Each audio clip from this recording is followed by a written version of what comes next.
My family chose my sister's talent show over my surgery. I woke up alone and cut them off forever. Mom, Natalie's surgery is tomorrow. You're still coming, right? Of course, honey. We'll be there. What about Bridget's talent show? Your father can handle that. Your sister needs me more. But Mom, I'm the lead. You promised you'd be there. Bridget, your sister is having surgery. This is more important. My family showed up to my sister's talent show the same day as my surgery. I woke up alone in that hospital room and never spoke to them again. Hi, my name is Natalie.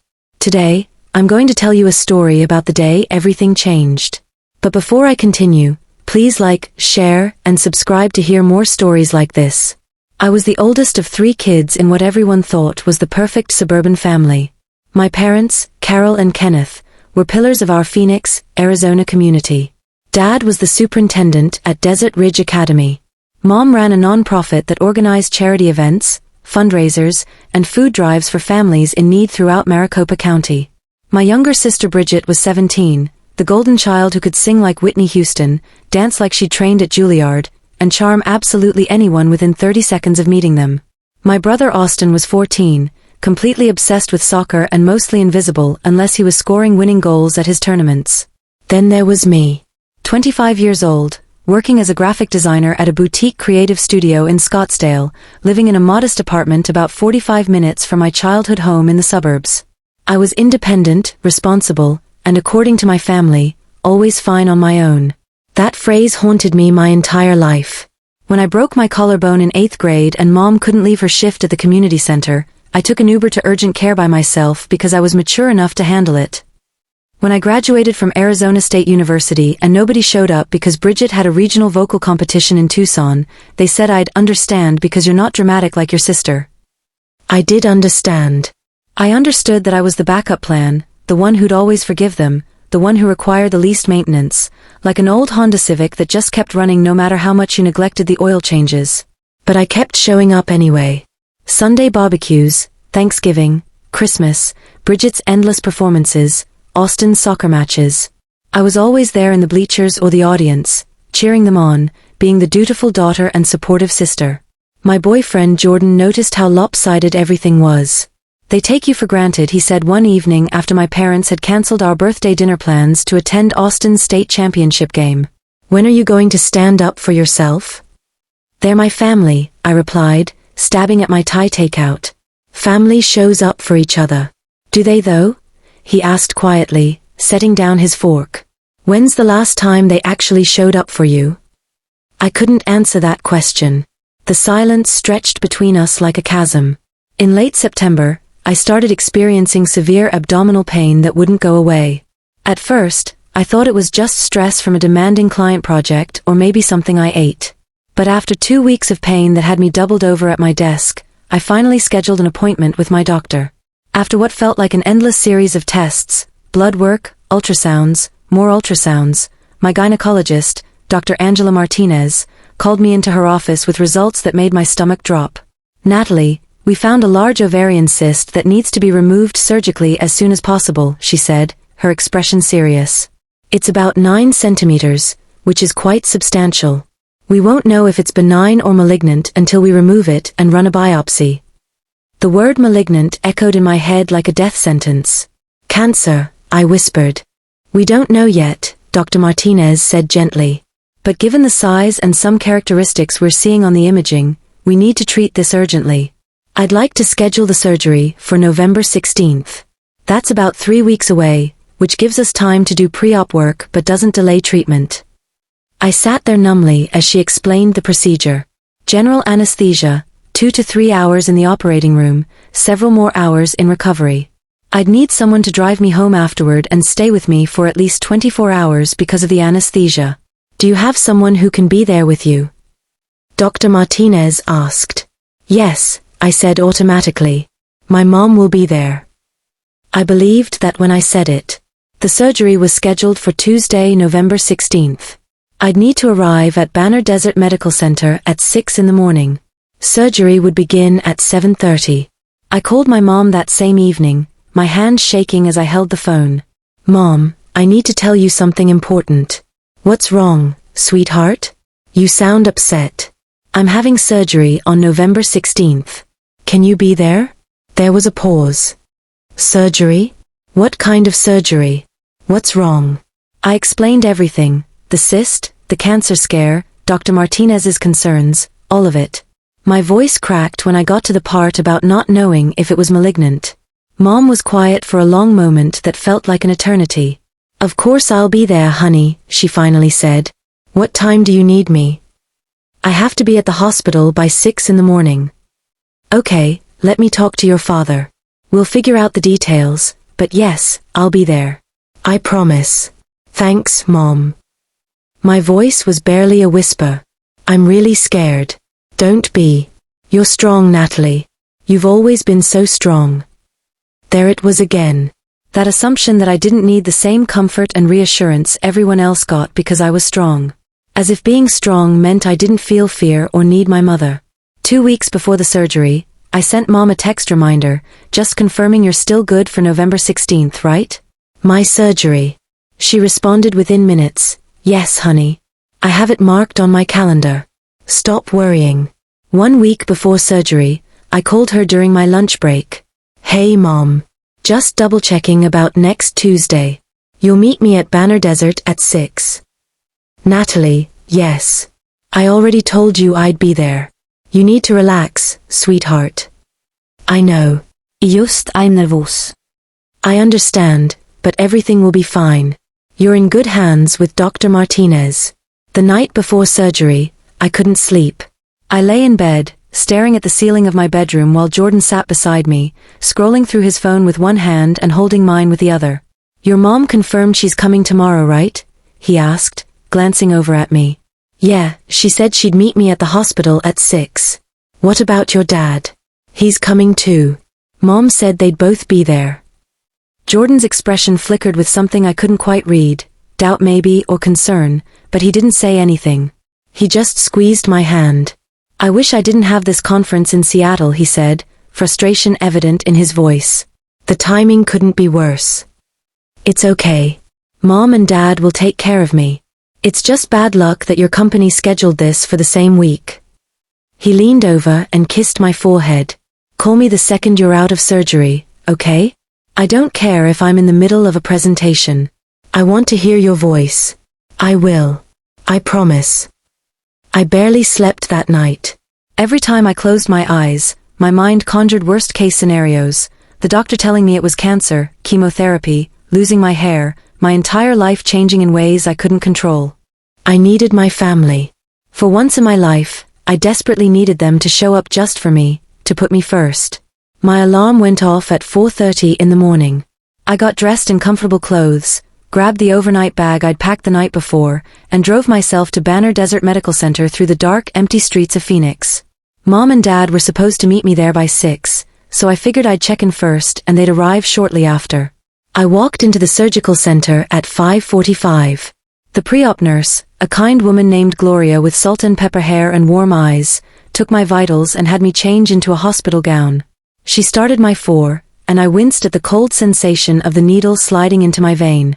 Are your family members here? Gloria asked, adjusting the 4 bag. They're on their way. Probably just traffic. 6 o'clock came and went. No, ma'am. No, dad. At 6:15, I pulled out my phone and texted Mom, I'm all checked in. Where are you? No response. At 6:30, I called her. It went straight to voicemail. The anesthesiologist, Dr. Patel, came in to introduce himself and go over the procedure. He was professional and thorough, explaining exactly what would happen once I was under. Your support person is here, he asked, glancing toward the doorway. Yes, I lied, my throat tight. They're just parking. You know how the parking garage is here. He nodded sympathetically. I do indeed. Well, we'll be taking you back shortly. Any questions for me? I shook my head, not trusting myself to speak. At 6:45, I tried calling Dad. It also went to voicemail. Gloria came back in, her expression gentle but professional. Natalie, we need to take you back in about 5 minutes. Is someone here to drive you home afterward? My boyfriend, I said quickly, another lie tumbling out. He's coming straight from the airport. His flight lands this afternoon. Jordan's flight actually didn't land until 3:30, and even that was a stretch. But I couldn't tell them the truth, that nobody was coming, that I'd be alone. They wheeled me back to the operating room at 6:55. The last thing I remember before the anesthesia kicked in was the harsh fluorescent lights above me, the cold operating table beneath my back, and the overwhelming, crushing feeling of being completely and utterly alone. I woke up in the recovery room at 10:30. Everything was fuzzy around the edges, like looking through frosted glass. My throat hurt from the breathing tube they'd used during surgery. I could hear the steady beep of monitors and the soft shuffle of nurses moving around. The surgery went very well, Gloria said gently, appearing beside my bed. She was checking my vitals, her hands efficient and kind. Dr. Martinez will be in shortly to talk to you about the results. Is your family in the waiting room? I tried to speak, but instead I just started crying. Gloria immediately took my hand, her face creasing with concern. Oh honey, what's wrong? Are you in pain? I can get you more medication. They didn't come, I whispered, tears streaming down my face. Nobody came. The look of pity on Gloria's face somehow made everything worse. Let me get you some water, okay? She said softly. And I'll have Dr. Martinez come talk to you right away. Dr. Martinez came in about 20 minutes later, her surgical scrubs still on. Natalie, the cyst has been removed successfully, she said, pulling up a chair beside my bed. The preliminary biopsy looks benign, that means not cancerous. We'll have the final pathology results in a few days, but I'm very optimistic. You did great in there. Thank you, I managed, my voice hoarse. Now your discharge instructions require that someone stay with you for at least 24 hours. Who's picking you up? My boyfriend. He'll be here around 3. Dr. Martinez glanced at her watch. That's almost 5 hours from now. Is there anyone else who can come sooner? No. She looked uncomfortable. All right, we'll keep you in recovery until he arrives. But Natalie, you really shouldn't be alone tonight. The anesthesia can cause confusion, dizziness, and nausea. You need someone to supervise you. I understand. After she left, I was alone again with my phone and my thoughts. 11 o'clock. Still nothing from my parents. I called Mom again. Voicemail. I called Dad. Voicemail. Then, with trembling fingers, I called Bridget. Bridget answered on the 3rd ring, her voice bright and cheerful. Hey Natalie. What's up? Where are Mom and Dad? I asked, my voice flat. They're here at Mountain View High. My talent show is tonight, remember? The one I've been rehearsing for all semester. I'm doing a solo in our show choir's performance of songs from Hamilton. My blood turned to ice in my veins. Bridget, my surgery was this morning. There was a pause. Wait, that was today? I thought that was next week. It was always today. November 16th. I told everyone weeks ago. Multiple times. Oh my God, Natalie, I'm so sorry. She actually sounded distressed. But like Mom and Dad are already here, and I'm literally about to go on stage. Can they call you later? I've been out of surgery for over an hour, I said, my voice shaking. I woke up alone in a hospital room, and you're telling me they're at your talent show? Well, yeah. I mean, I'm the featured soloist in the biggest number. The whole school is here, and there are scouts from some performing arts colleges. Mom and Dad couldn't miss it. I felt like I couldn't breathe. The room seemed to be spinning. Put Mom on the phone. She's in the auditorium. Phones have to be silenced. I'm only answering because I'm backstage in the dressing room. Bridget, go get her right now. Natalie, I can't. We go on in literally 8 minutes. I'm in full costume and makeup. I'll have her call you after, okay? I'm sure you're fine anyway. You're always fine. She hung up. I sat there in that recovery bed, for still in my arm, wearing a thin hospital gown, and something inside me didn't just break. It shattered into 1,000 pieces that would never fit back together the same way. Gloria came back to check on me a few minutes later. Still no family? She asked gently. No, I said, my voice hollow. And there won't be. She didn't ask questions. She just brought me crackers and ginger ale and adjusted my bed so I could rest more comfortably. I called Jordan. He answered immediately, and I could hear airport announcements in the background. How did it go? Are you okay? I've been checking my phone every 5 minutes. The surgery went fine, I said. And then my voice broke. But Jordan, they didn't come. They're at Bridget's talent show instead. Silence on the other end. Then, I'm getting on the next flight home. You don't have to do that. I'm getting on the next flight home. Don't argue with me. I'll be there as soon as I can. He made it back by 2 o'clock, abandoning the entire last day of his conference. He found me still in the recovery room, staring at nothing, my phone clutched in my hand. Hey, he said softly, sitting in the chair beside my bed and taking my hand. Let's get you home. The discharge nurse went over my instructions with Jordan while I sat there feeling numb and disconnected from reality. Pain medication every 4 hours. No driving for 24 hours. Watch for signs of infection, fever, unusual discharge, excessive pain. Follow-up appointment in 1 week. We got back to my apartment around 3:30. Jordan helped me into bed, went to fill my prescriptions at the Walgreens down the street, and made me chicken noodle soup from a can that I couldn't bring myself to eat. My phone had been buzzing constantly since noon. Want me to check those messages? Jordan asked, gesturing to my phone on the nightstand. No. I know who it is. But curiosity, or maybe masochism, got the better of me. I picked up my phone and opened my messages. Mom, 12:47 p.m., honey, just saw your text from this morning. So sorry we got the dates confused. How did the surgery go? Are you okay? Dad, 1:15 p.m., your mother told me about the mix-up with the dates. Hope you're feeling all right. Bridget's performance was absolutely incredible. You would have been so proud of her. Bridget, 2:03 p.m., we killed it. I wish you could have seen my solo. The audience went crazy. Mom and Dad said you're okay, right? Austin, 2:30 p.m., Mom said you had surgery today. That sucks. Feel better. I turned my phone off and set it face down on the nightstand. Jordan watched me carefully. What do you want to do? Nothing, I said. I want to do nothing. Natalie. They chose her talent show over my surgery, Jordan. They didn't forget. They didn't get confused about the dates. They made a choice. He didn't argue because he knew I was right. We both knew. I spent the next 3 days recovering. Jordan took time off work to stay with me, bringing me medication, helping me to the bathroom, making sure I ate something even when I had no appetite. My phone remained off. On the 4th day, my mom showed up at my apartment. Jordan answered the door. I could hear their conversation from my bedroom. She's resting, Carol. I need to see my daughter. She doesn't want to see you right now. That's ridiculous.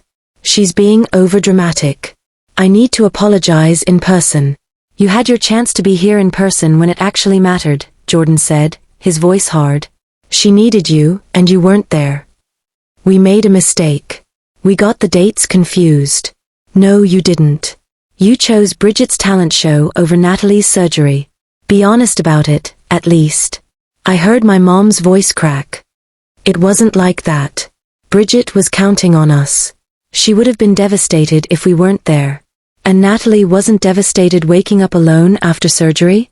Not knowing if she had cancer? The surgery went fine. She's okay. That's not the point, and you know it. I appeared in the hallway then, moving slowly, one hand braced against the wall for support. You need to leave, Mom. She turned to me, tears already streaming down her face. Natalie, please. Let me explain. There's nothing to explain. You knew my surgery was November 16th. I reminded you multiple times. You chose to go to Bridget's talent show instead because you assumed I'd be fine, that I'd understand, that I'd forgive you like I always do. We didn't think. Exactly. You didn't think. You didn't think about how terrified I was.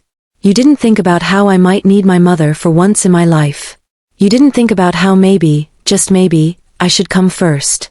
You just assumed I'd handle it alone because that's what I always do. I'm sorry, sweetheart. I'm so sorry. I don't care. Please leave. Natalie, don't do this. Don't shut me out over one mistake. It's not one mistake, Mom. It's 25 years of mistakes. 25 years of being the child who doesn't need anything, who's always mature enough to understand, who puts everyone else first while being put last. I'm done. What does that mean? It means don't contact me again. Any of you. Mom started crying harder. You don't mean that. I've never meant anything more in my life. You made your choice on November 16th. Now I'm making mine. Jordan gently but firmly guided her toward the door. She left still crying, looking back at me like I was a stranger. I felt nothing, no guilt, no sadness. Just relief. The calls and texts started immediately after Mom left. Dad, Bridget, Austin, even my Aunt Stephanie and Uncle Greg, who'd apparently heard my side of the story and thought I was being unreasonable and unforgiving. I blocked them all. The biopsy results came back 3 days later. Benign.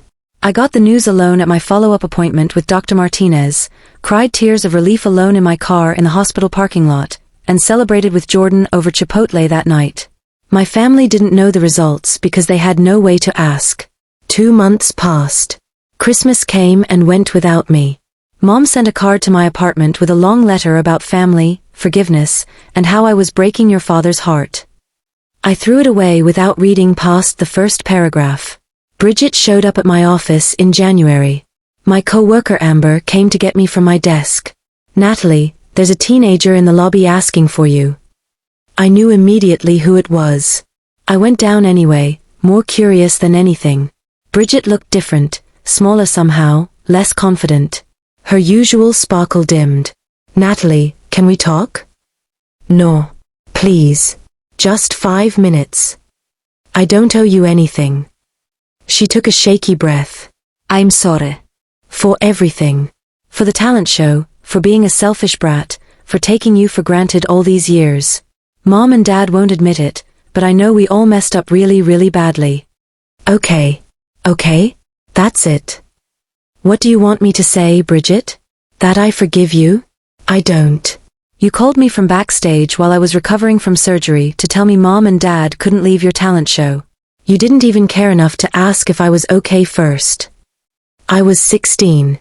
I was stupid and selfish. You're 17 now. Still stupid and selfish, apparently, since you thought ambushing me at my workplace would somehow help. Tears formed in her eyes. I miss you. Austin misses you. Even Mom and Dad, they're miserable without you. Good. Natalie, your 5 minutes are up. Don't come here again. I walked away. She called after me, but I didn't turn around. Jordan proposed in March. It was simple and perfect, exactly what I wanted.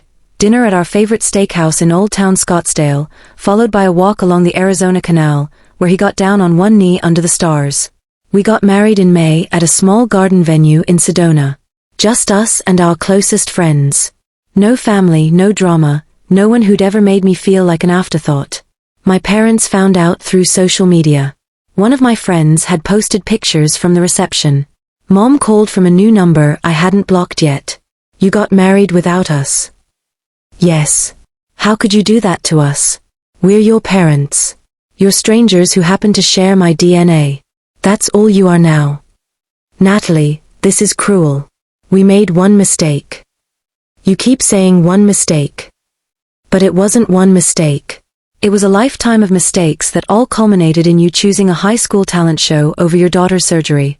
That was just the final one I couldn't ignore anymore. We want to make this right. Please let us try. You can't make this right. There's no going back. You showed me exactly where I rank in your priorities, and I finally believed you. What about holidays? Family gatherings? What about when you have children? My children will never know you. They'll never feel like an afterthought in their own family. They'll never wonder why they're not good enough for their grandparents' attention. I'm breaking the cycle. You're being vindictive and cruel. No, I'm being healthy. There's a difference. I hung up and blocked the new number. Dad tried one more time, showing up at our house in June. Jordan turned him away before I even knew he'd been there. He left a letter, Jordan said, handing me an envelope. I didn't open it for 3 days. When I finally did, it was everything I expected. Vague apologies about how they were sorry, how they loved me, how family should forgive each other, how I was breaking my mother's heart, how Bridget was struggling without me, how Austin didn't understand why I hated them. But nowhere in that letter did he actually acknowledge what they'd done. Nowhere did he admit they'd prioritized a talent show over my surgery. Nowhere did he take real accountability. It was all guilt trips designed to make me feel like the villain. I threw it away. A year passed, then two. My life became peaceful without them. I got promoted to creative director at my firm. Jordan and I bought a beautiful house in Paradise Valley. We started talking about having kids. Sometimes I'd see something that reminded me of them, a song Bridget used to sing constantly, Dad's favorite football team on TV, Mom's signature perfume on a stranger at the grocery store. And I'd feel a flicker of something. Not regret, exactly. Maybe nostalgia for the family I'd wished I had, not the one I actually had. My Aunt Stephanie reached out recently through LinkedIn. Her message was short: your mom is sick. Breast cancer, stage 2. She's asking for you. I stared at that message for a long time. Part of me felt guilty. She was sick, she was my mother. Shouldn't I be there? But then I remembered waking up alone in that recovery room. I remembered the fear, the pain, the devastating realization that my family had actively chosen not to show up for me when I needed them most. I remembered calling Bridget and hearing her say she couldn't get Mom because the talent show was about to start. I deleted the LinkedIn message without responding. Jordan found me that night sitting in our home office, staring at nothing. You okay? My mom has breast cancer. He sat beside me, taking my hand. There was a long silence. And I don't know if I'm supposed to feel something, I finally said. Do you? No. Is that wrong? No. You don't owe them anything, Natalie. Not after what they did. But she's sick. So were you. And she chose a talent show. He was right. I'd been sick and scared and facing the possibility of cancer, and they hadn't cared enough to be there. Why should I care now? I didn't visit her. I didn't call. According to my aunt's subsequent messages, which I eventually blocked, Mom recovered after treatment. She'd apparently been hoping the cancer diagnosis would bring me back to the family. It didn't. When someone shows you repeatedly, over years and years, that you're not their priority, do you keep giving them chances and hoping they'll change? Or do you finally believe them and walk away for good? I chose to walk away, and I've never looked back.